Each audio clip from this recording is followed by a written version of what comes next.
Welcome to Your Cyber Path, the podcast that helps you get your dream cybersecurity job by sharing the secrets of experienced hiring managers and top cybersecurity professionals with you.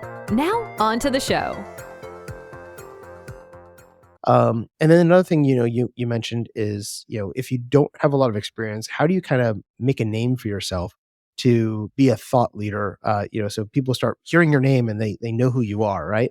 What are some good examples of things that you've done in the past to do that?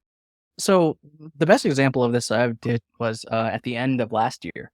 I posted like a year in review, and I just included, it was kind of a graphic of all the things I did. So I included the certifications, I included the CTFs, and I think that post had like over 100,000 impressions on Twitter. So I essentially got 100,000 people to look at my resume by making it into a little graphic. So I would encourage people to do that. Something else I saw other people do, they were like 100 days of InfoSec, and they included like, hey, here's what I'm working on every single day. And I feel like that makes a great story for you. And, you'll have people in the community rooting out for you. So I would encourage that.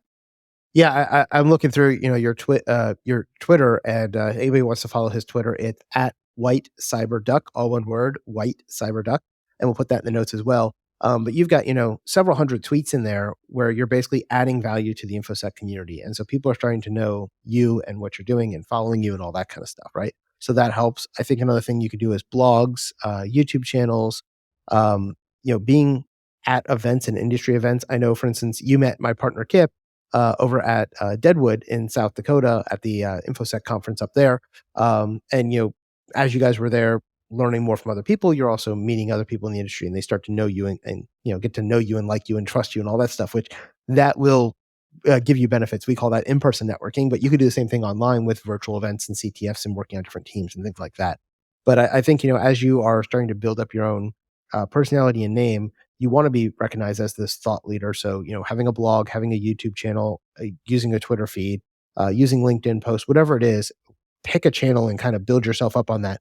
Because even if you don't have the experience, if you're talking about this stuff and you're doing it in a lab environment, you're doing CTFs, all of that transfers over. It tells an employer that you care about this industry and you want to be a part of it, right? And not just for a job or a salary or a paycheck, but you actually care about advancing the community as well. So I think that's really, really useful and good things to think about as you're, especially as a new person coming out of college. If I was talking to a sophomore, junior, or senior in college, I would say right now, start a blog, start a YouTube channel, start using LinkedIn, start using Twitter, whatever it is. Pick one of those and go with it.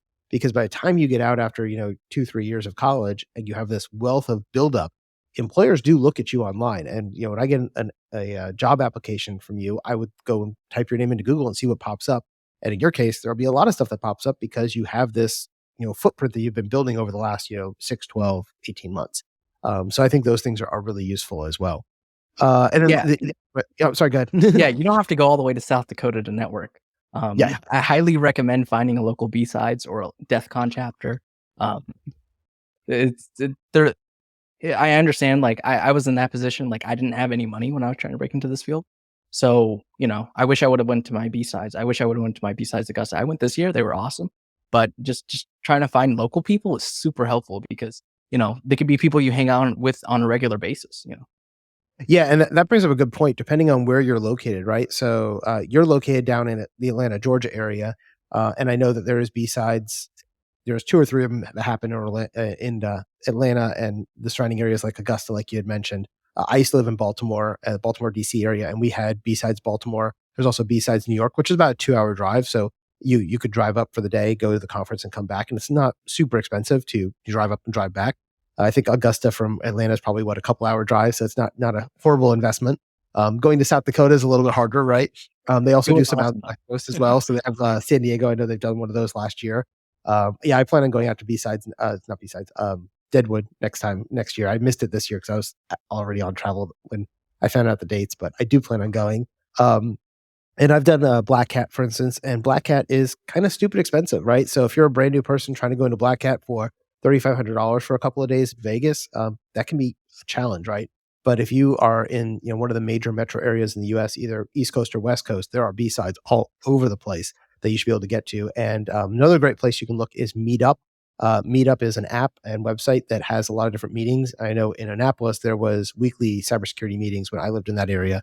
and I could go and meet other people and network. And that in-person networking, really, you'd be surprised at how much it can lead to your first job, your second job, or even your third, fourth, and fifth job.